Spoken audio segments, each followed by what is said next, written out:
Daun salam di atas batu. Kalau nggak mau menjawab salamku, insya Allah nanti malam tidur mimpi ketemu hantu. Assalamualaikum warahmatullahi wabarakatuh.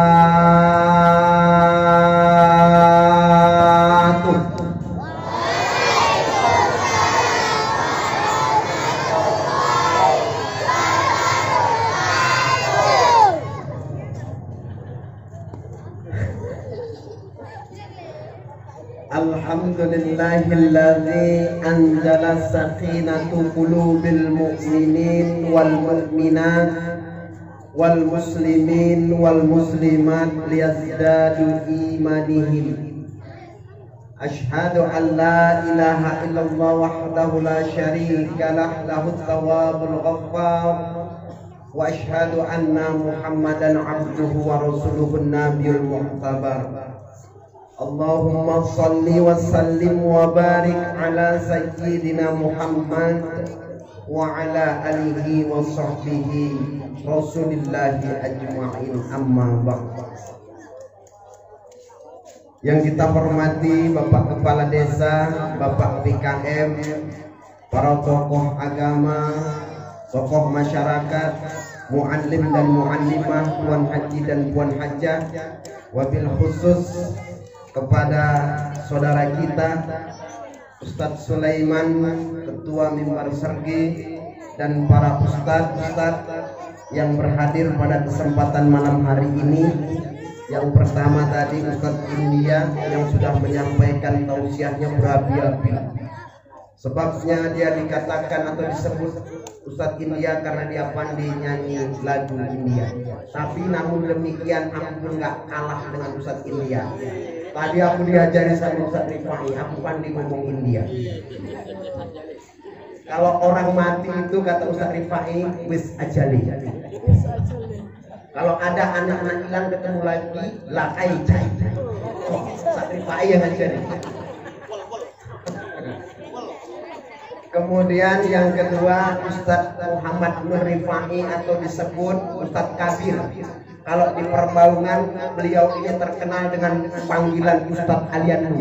Tapi kalau di Penggalangan terkenal dengan panggilan Ustadz Basir. Karena badannya cukup besar, Basir kawannya Sembara, musuhnya Mak Lampir.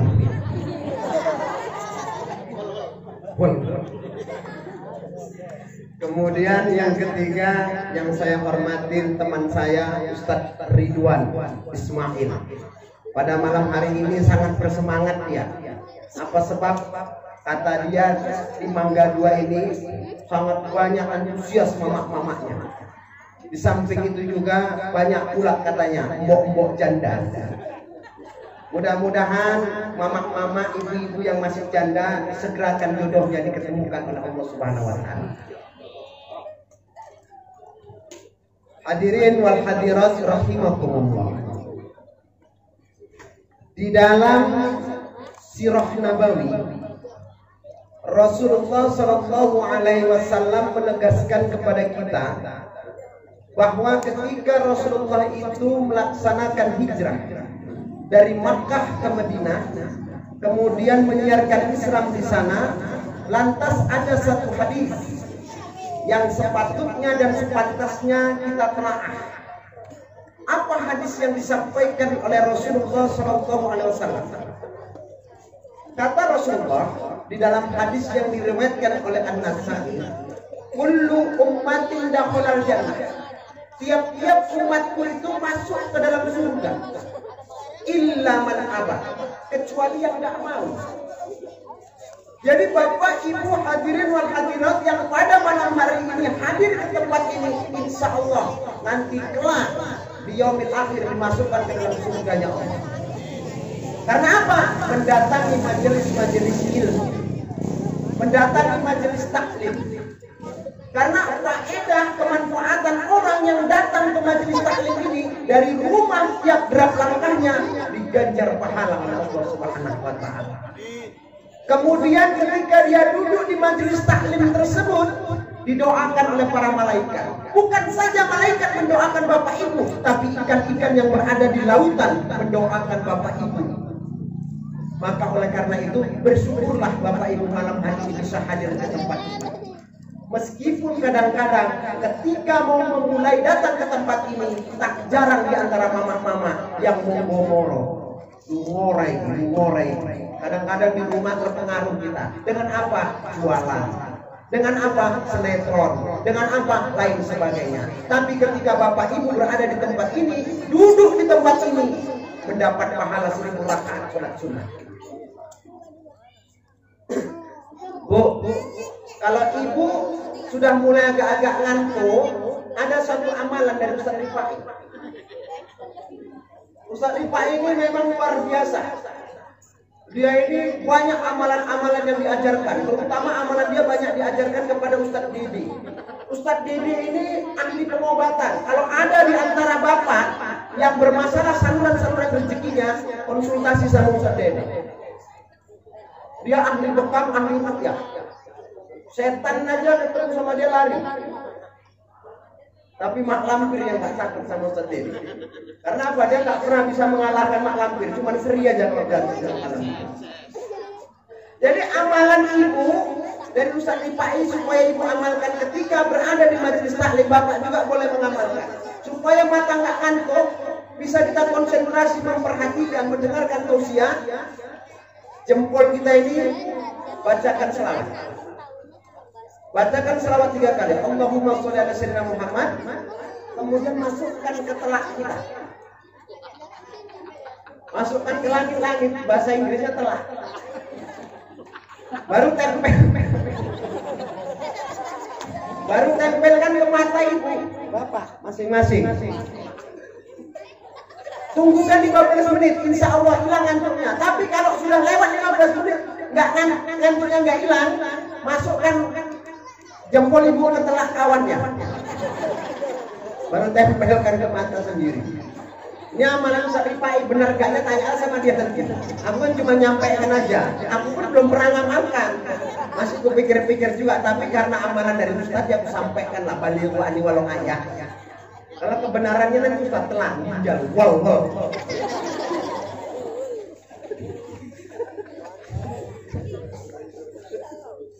Hadirin wal hadirat rahimakumullah. Rasulullah menyatakan umatnya itu semua masuk surga kecuali yang nggak mau. Maka ciri-ciri umat Nabi Muhammad yang masuk surga disebutkan oleh Rasulullah. Innallaha ja'ala bani Adam ala samani khisali arba'atul ahlil jannah wa arba'atul ahlin nar. Allah itu menjadikan 8 golongan manusia, 4 itu dimasukkan ke dalam surga, 4 dimasukkan ke dalam neraka. Siapa yang dimasukkan ke dalam surga 4 golongan ini? Kita bahas yang 4 golongan masuk ke dalam surga. Karena kita yakin yang hadir pada malam hari ini, insya Allah kelak nanti dimasukkan oleh Allah ke dalam surga. Yang pertama, wajhul mali. Siapa itu? Yang mempunyai wajah. Ketika wajah itu dihiasi dengan wudhu, ketemu dia dengan saudaranya, tersenyum dia. Sumeh dia, udah tersenyum. Maka ibu rajin-rajinlah senyum. Karena kata Rasulullah, senyum itu merupakan sedekah. Ada kalanya orang yang senyum aja pun payah. Maka ini ciri-ciri orang yang tidak akan dimasukkan oleh Allah ke dalam surga. Kemudian ibu-ibu hari ini wajahnya sekarang ini kilat, di samping mempunyai pembersih wajah, pelembab, mempunyai bedak-bedak yang luar biasa. Tapi perlu diperhatikan, kadang-kadang wajahnya itu glowing, wajahnya ini wajah-wajah artis Korea, tapi ketika dilihat kakinya, dilihat lehernya seperti orang Papua, nokoh. Jadi walaupun wajah kita, maaf ya Bu, nggak putih, hitam, tapi kalau kita selalu mengamalkan wudhu, kemudian selalu kita tersenyum, insya Allah itulah wajah-wajah surga. Kita bersyukur bersyukur kepada Allah. Kita diberi alis. Kadang alis ini banyak kali digubah-gubah sama mama-mama. Udah bagus alisnya ini dicabut, nyelirit alisnya. Kalau kita diciptakan oleh Allah alis ini panjang juga, apa nggak repot? Bersyukur kita dikasih alis panjang, misal alis panjang, kayak rambut panjang. Yang repot ketika ada tamu. Assalamualaikum, Assalamualaikum, Waalaikumsalam. Sampai 15 menit ibu buka pintu. Kok suwi kali sih mak buka pintu ini yo nyilak alis dhisik, ayalis iki. Bersyukur kita.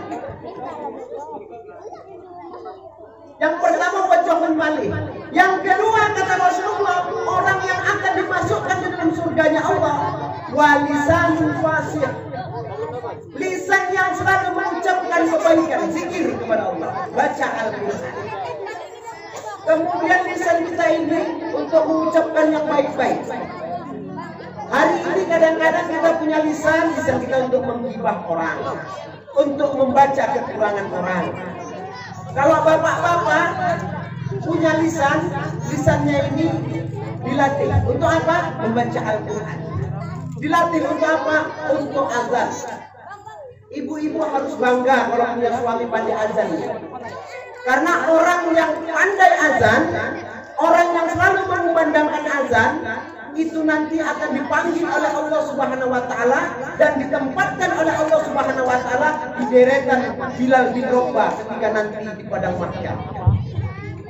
Di dalam kitab Tanbihul Ghafilin ada beberapa orang yang ketika mati jasadnya tidak dimasukkan oleh Allah Subhanahu wa taala. Yang pertama hafizul Quran. Orang yang menghafal Quran, orang yang mengamalkan Quran, orang yang membaca Al-Quran. Ketika dia wafat mati, jasadnya diharamkan dimakan oleh bumi. Yang pertama. Yang kedua, para muazzin. Ibu bangga kalau punya suami tukang azan. Kadang-kadang mama-mama suaminya suaranya agak panas, diejek sama istrinya, nggak perlu. Kemudian ada juga tukang azan dia, muazzin dia, sudah tua nggak mau gantian sama yang muda. Nah ini kadang-kadang rusaknya. Maka Ustaz Rifai pernah dia mencontohkan, ada contoh azan orang seperti Banyu Umuk, Wedang Umuk, Wedang Umuk, Ustaz Rifai ya kan? Banyu Umuk, Ginjal. Allahu Akbar. Kenapa seperti itu Ustaz? Karena tuwek. Wis tuwek. Buntune gak enek. Yang kalau dulu kan jutaan Ustaz Rifai. Kalau sudah tua gantian sama yang muda. Ada lagi udah tua kena asma, umat asmanya azan juga dia. Napasnya pun bersambung-sambung Pak. Hayya 'alas shalah.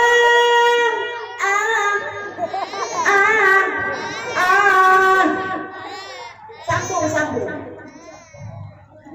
Kalau udah asma kuat itu ngapain aja? Serahkan sama anak muda. Kemudian ada lagi,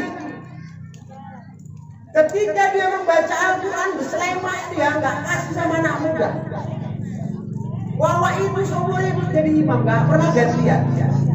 Inilah yang disebut imam-imam kemeyek. Kasih yang muda-muda. Kita yang tua ini kasih kesempatan sama yang muda.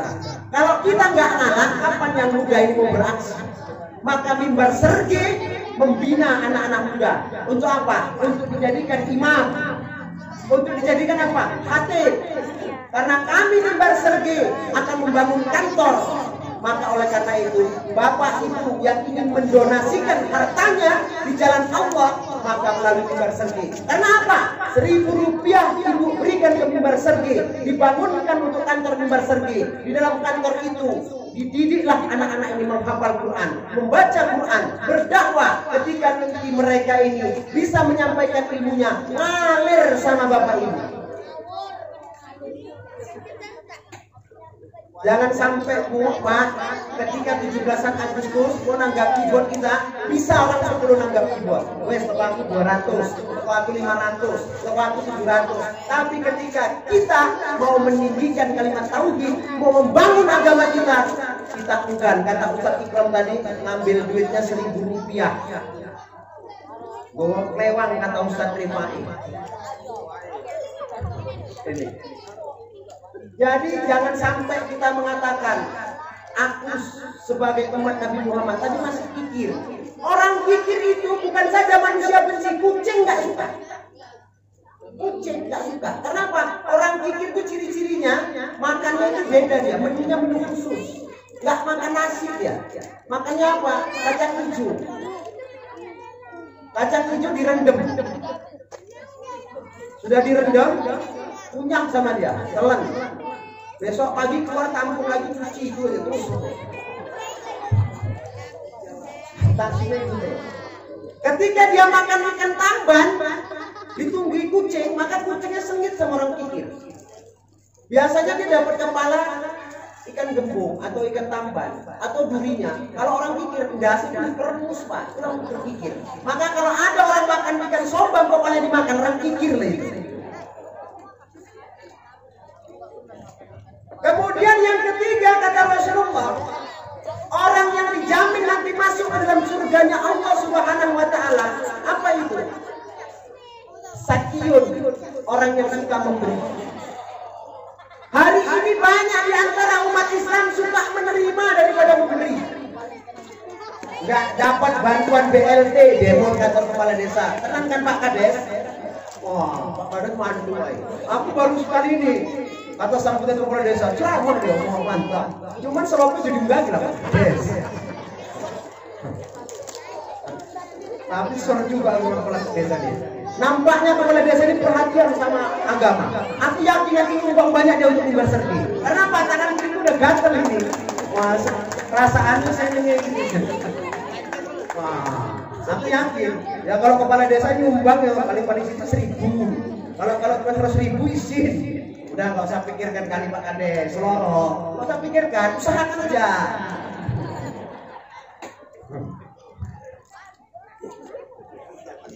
Oke, lanjut. Nah, aku nggak susu yang ngurung meneng Ustaz. Ini sengaja ini kita materi ini singgung baru bimbal lawak-lawak. Yang terakhir, wakol pun takiyun, orang yang hatinya selalu takwa kepada Allah. Siapa orang yang hatinya takwa kepada Allah? Orang yang senantiasa kata Ustaz Ikram tadi, hatinya terpaut dengan masjid. Kalau hari ini Rasulullah kata Ustaz Ikram masih hidup, banyak ini titik-titik kebakaran bukan saja di Riau. Rumah penduduk dibakar, kenapa nggak pernah ke masjid? Tapi yang lucu ketika dia hidupnya nggak pernah masuk masjid, rumahnya samping masjid lah. Kalau mati jalur sholat itu masjid. Hidupnya nggak pernah di masjid, nemu sholat nggak pernah, harus mati dia ini jalur sholat itu masjid sama keluarganya. Ngopoi bangki di bawah masjid, itu orang nggak pernah di masjid. Malaikat kita kaget ya, ben iki Pak. Sebenarnya nyolatkan jenazah di masjid sama di rumah itu nggak ada perbedaan dan tidak ada satu hukum pun dalil yang menyatakan kalau di masjid itu lebih utama. Nggak enek mau aku anu dalilnya Pak. Wes lebih bagus ke omah ae lah. Nggak enek perbedaan di masjid sampai nang omah. Kadang-kadang nggak omahe nang kono tak Pak yo kan. Nang kono omane, kuburane nang kono. Masjid itu nang kene, oh masjid. Botol. Sampai sing botol bijal-bijal ya. Yang sitok pendek sitok dhuwur ginjal-ginjal. Lha wis mati kok raon-raon wis siap buane meneh. Ngapain lho wis mati raon-raon. Kalau raon wis ora tempati pelang. Rapan wis mati. Raon rene. Opo iki? Ginjal-ginjal sing gowo. Boten mayat kok Jawa sampe jinjang. Sitok dhuwur sitok pendek. Mereng mayat mereng kene. Abot sebelah sing krak pahae. Takwa kita. Ketika ketakwaan itu bisa kita jaga, insya Allah kita dijamin oleh Allah Subhanahu wa taala menjadi penghuninya surga. Maka ketika seorang khatib berwasiat, ittaqullaha haqqa tuqatih wa la tamutunna illa wa antum muslimun. Kalau khatib itu enggak nyampaikan wasiat di dalam khutbahnya, batal jumatnya salat zuhur. Maka oleh karena itu ketakwaan itulah yang menjadikan kita masuk ke dalam surganya Allah. 4 golongan. Yang pertama, wajah yang selalu senyum. Ketemu sama siapa dia senyum, sama tiang listrik kita senyum, sama pohon coklat senyum. Asal jangan senyum sambil jalan nyepak-nyepak kaleng. Bahaya.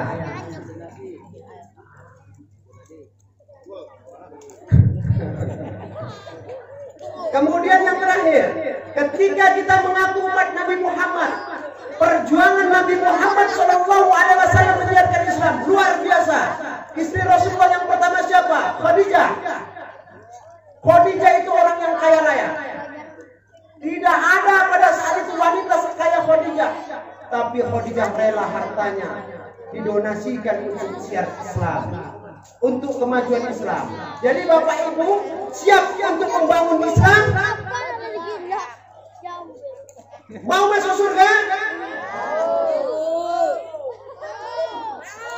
Kalau kalian kejamin masuk surga. Kalau nggak percaya trik. Aku Pak, Bu tahu aku orang meninggal itu masuk surga atau masuk neraka. Wah itu Pak. Kalau Ustaz ini belum sampai ilmunya, tapi insya Allah saya tahu ketika ada orang mati masuk surga atau masuk neraka. Mau kita jabarkan Ustaz? Kalau matinya itu Pak, gotongnya itu mujur gini, belum tentu masuk surga. Tapi kalau malang wajib dia masuk surga. Tapi kalau bapak-bapak ingin malang bawaannya insya Allah. Jadi siapa yang malang bawanya ini anak-anak ini? Anak-anak kalau bawa kan malang Pak kereta ini boleh kuburan, surga itu. Tapi kalau bapak-bapak ingin malang itu bawanya nggak apa-apa kayak wak batu kita tahu nyobang tuh. Menjadi viral di Surejo, bahkan kan meninggal bawanya malang bawa kereta. Nggak tahu. Ibu mau masuk surga? Siap membangun Islam? Siap rela mengorbankan harta? Bantu mimbar sergi. Bapak siap? Rela? Buktikan. Untuk donasi.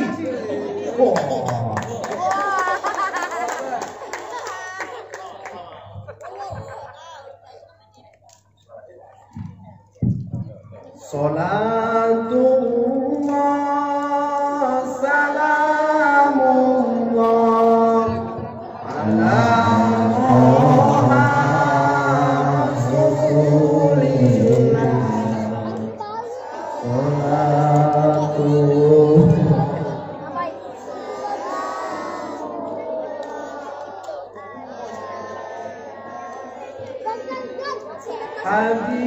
Habibillah tawassana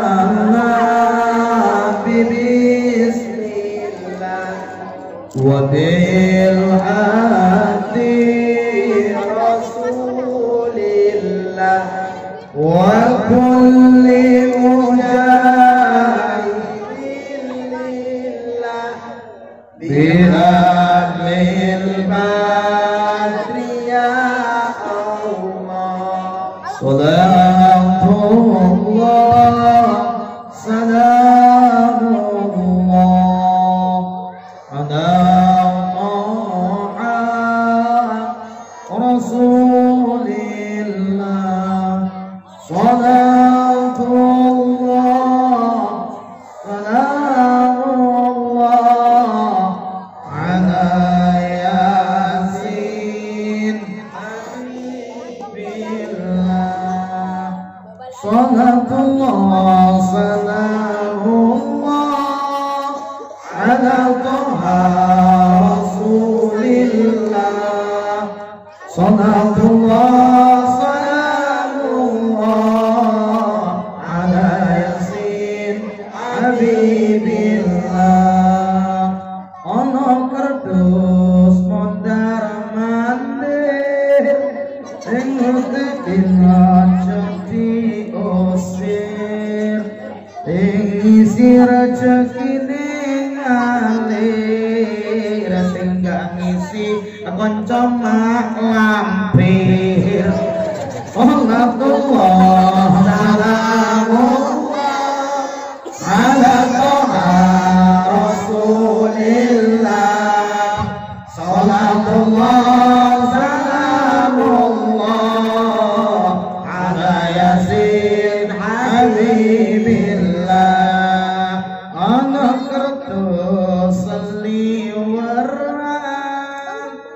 Muga-muga jadi ganjaran lengi siti sayang pangeran sing gak ngisi ya kancane setan.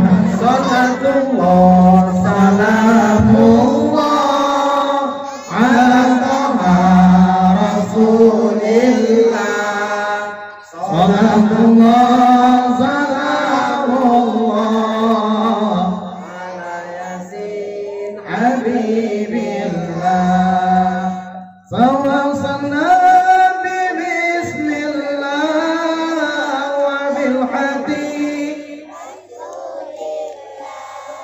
Salawatna bismillah wa bil hadi rasulillah wa kulli mujahidin lillah bi ahlil bait ya Allah.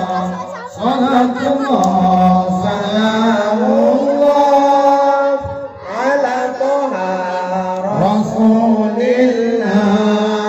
Salatullah salamullah ala yasin habibillah. Sekali lagi, salatullah salamullah ala toha rasulillah.